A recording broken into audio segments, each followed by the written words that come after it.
चला नमस्कार शेतकरी बंधूंनो माझ्या ॲग्रिकॉस मित्रांनो. तर आता पावसाचे दिवस सुरू आहे. पावसाळ्यामध्ये आपला जो खरीप क्रॉप आहे, खरीप हंगामामधल्या जवळपास सर्व पिकांची पेरणी झालेली आहे. आता पेरणी झाली की 15-20 दिवसानंतर सत्र सुरू होतं, ते म्हणजे फवारणीचं. तर काय काय फवारतात? तर तणनाशक, कीटकनाशक याचा मोठ्या प्रमाणात शेतकरी बंधू वापर करतात.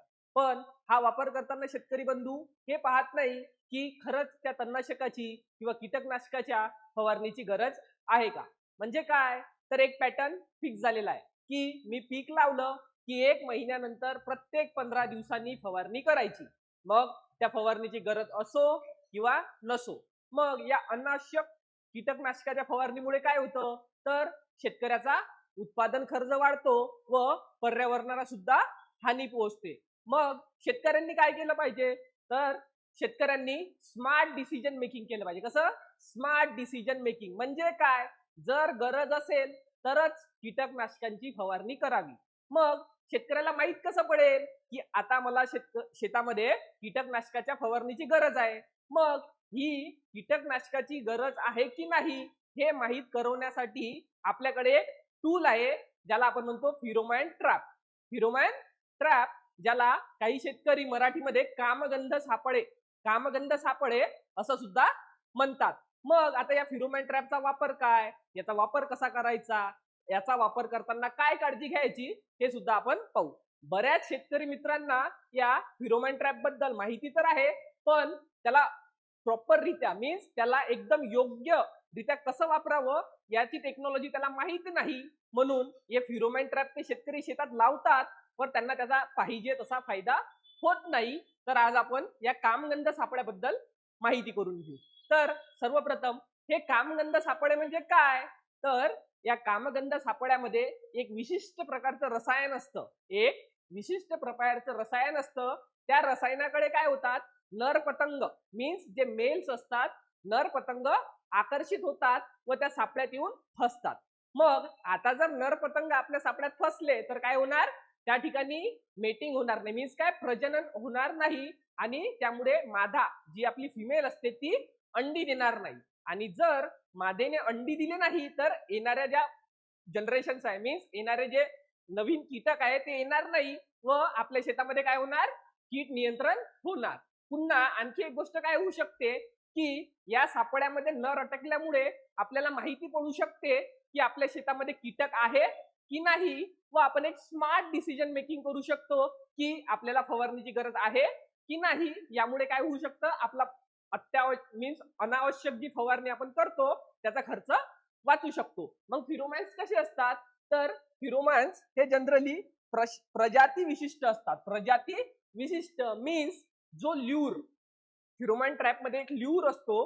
तो जो ल्यूर आहे त्या ल्यूर मध्ये जे रसायन असतं ते प्रत्येक किडीसाठी वेगवेगळं असतं. मीन्स प्रत्येक किडीसाठी वेगवेगळं काय आहे? ते रसायन आहे. म्हणून हा जो फिरोमॅन असतो हा कसा असतो?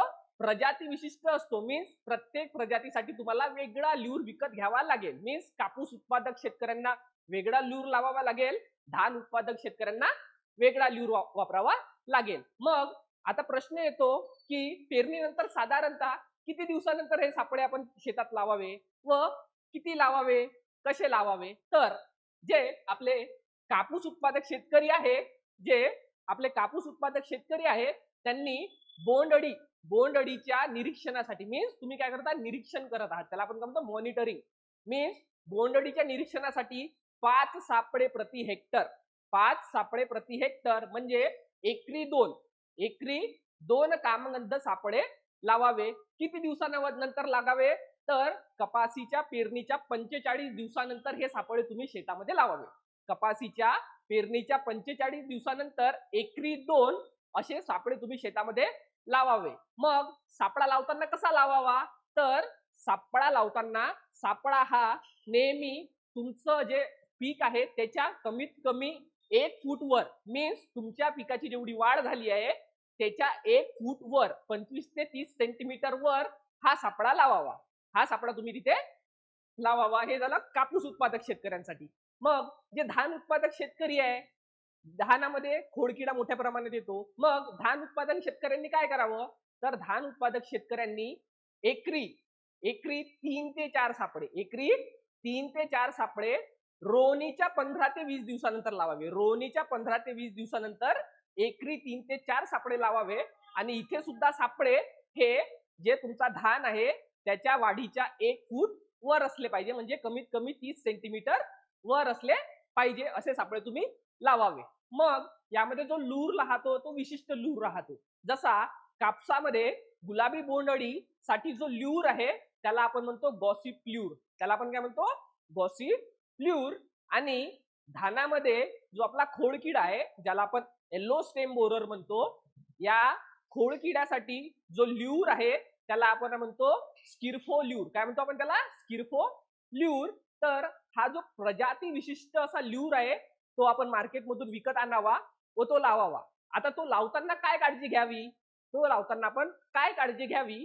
तर ज्यावेळी तो आपण ल्यूर लावतो त्यावेळी ही काळजी घ्या की आपला हात त्या ल्यूरला लागू नये.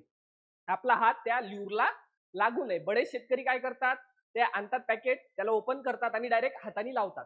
ते हाताने लावल्यामुळे काय होतं, त्यामध्ये जे रसायन आहे त्याची क्षमता कमी होते आणि आपल्या हाताचा घाम त्याला लागल्यामुळे जे नर आहे ते त्याकडे जशा प्रमाणात आकर्षित व्हायला पाहिजे ते होत नाही. म्हणजे तुम्ही काय घेतलं पाहिजे, एक विशिष्ट काळजी घेतली पाहिजे ल्यूर लावताना की तुम्ही त्याला हात लावणार नाही. तुम्ही त्या पॉलिथिनच्या साह्याने त्याला तिथे अटॅच कराल आणि कमीत कमी 1 फूट वर, म्हणजे तुमच्या क्रॉपच्या वाढीच्या 1 फूट वर हा ट्रॅप लावावा. कापसाच्या शेतामध्ये किती लावायचे? एकरी 2 आणि धानाच्या शेतामध्ये एकरी 3 ते 4. मग आता याचा उपयोग काय? तर यामध्ये काय होतील? नर आकर्षित होतील. जसा गॉसिप ल्यूर ज्या ट्रॅप मध्ये आपण लावलेला असेल तिथे काय होईल? गुलाबी बोंडअळीचा नर येईल आणि त्यामध्ये ट्रॅप मध्ये फसेल. तसंच धानामध्ये काय होईल? स्किर्फो ल्यूर लावल्यामुळे जो आपला खोड किडा आहे त्याचा नर येईल आणि तिथे फसेल. मग आता तुम्हाला प्रत्येक दिवशी शेतात जाऊन चेक करायचं आहे की त्या ट्रॅप मध्ये किती नर सापडले. मग त्या ट्रॅप मध्ये जर 8 ते 10 नर असे सलग 3 दिवसासाठी तुम्हाला सापडले, मीन्स सलग 3 दिवसासाठी जर तुम्हाला दररोज 8 ते 10 नर सापडले तर ती काय असते? आर्थिक नुकसानाची पातळी. त्याला आपण काय म्हणतो? आर्थिक नुकसानाची पातळी. म्हणजे याचा अर्थ काय? जर तुमच्या शेतामधल्या फिरोमॅन ट्रॅप मध्ये जर सलग 3 दिवस तुम्हाला 8 ते 10 नर सापडले तर याचा अर्थ असा होतो की तुमच्या शेतामध्ये जी कीड आहे ती आर्थिक नुकसानाच्या पातळीवर पोहोचलेली आहे आणि आता तुम्हाला फवारणी करणं अत्यंत गरजेचं आहे. मग त्यानंतर तुम्ही काय करणार? फवारणी करणार. पण जर त्या ट्रॅप मध्ये तुम्हाला 8 ते 10 पेक्षा कमी नर भेटत आहे याचा अर्थ तुम्हाला फवारणीची गरज नाही व अशा डिसिजन मेकिंग मुळे तुम्ही काय करू शकता? अनावश्यक कीटकनाशकांच्या फवारणीचा काय करू शकता?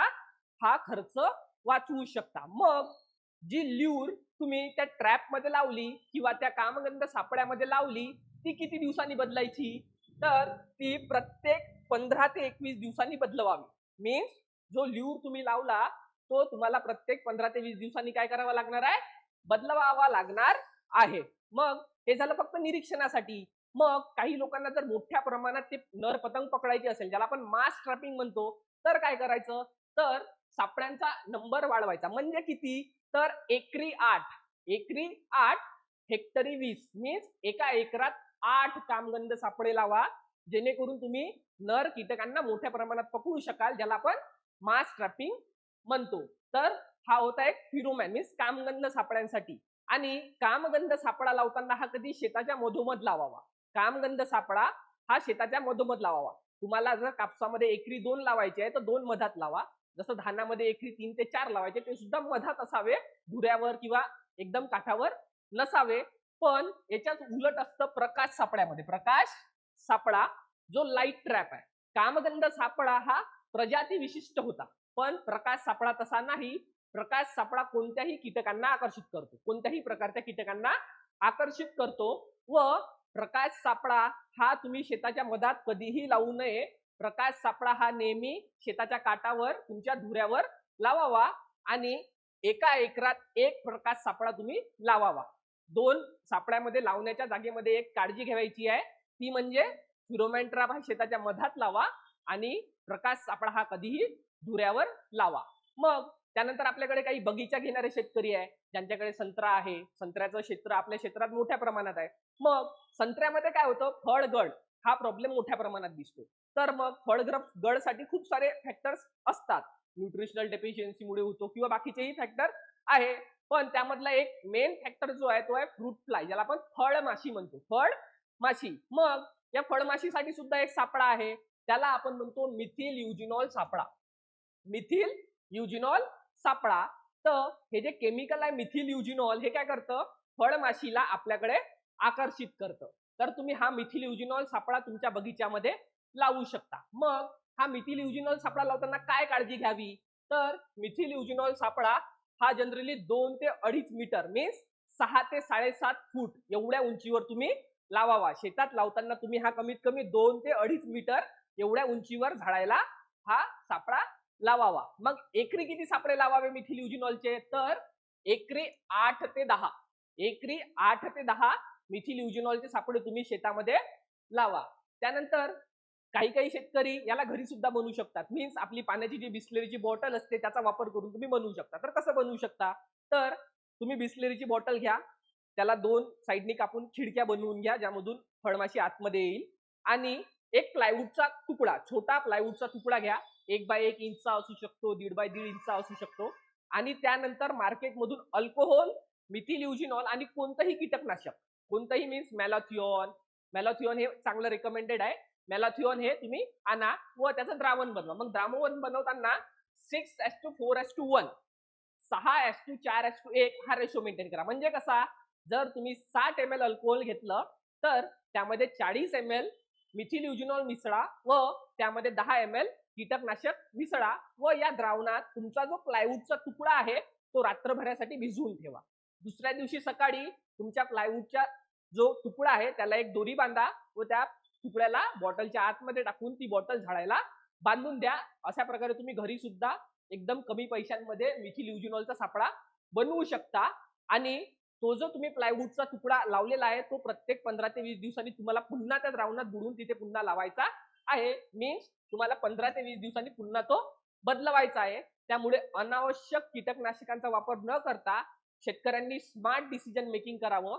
आपल्या शेतात किडे आहे की नाही याचं पहिले निरीक्षण करावं व त्यानंतर आपण फवारणी करायची की नाही याचं डिसिजन घ्यावं. पुन्हा एक गोष्ट, जे आपले कामगंध सापळ्यामध्ये सापडलेले नर असतात ते तुम्ही तिथेच तसेच न ठेवता त्यांना काढून फेकावं. मीन्स तुम्ही पहिल्या दिवशी शेतात पाहायला गेले आणि त्यामध्ये तुम्हाला काही नर दिसले तर त्यांना तसंच ठेवू नका. कारण दुसऱ्या दिवशी येणारे नर त्या ज्या डेड बॉडीज आतमध्ये आहे, मीन्स जे मेलेले नर आहे त्यांच्या वासामुळे तिथे येत नाही. त्यामुळे तुम्ही काय करा, ते जे नर आहे त्यांना हाताने असं चुरमुडा, जे पॉलिथिन असते त्याला चुरमुडा व तिथेच खाली जमिनीत खोदून त्यांना तिथेच पुरून द्या. जमिनीच्या आतमध्ये पुरल्यामुळे ते बाहेर येऊ शकणार नाही. त्यामुळे ही सुद्धा काळजी तुम्हाला घ्यायची आहे. त्यामुळे शेतकरी बंधूंना एकच विनंती आहे की त्यांनी फेरोमोन ट्रॅप वापरावे व स्मार्ट डिसिजन मेकिंग करावी. थँक्यू.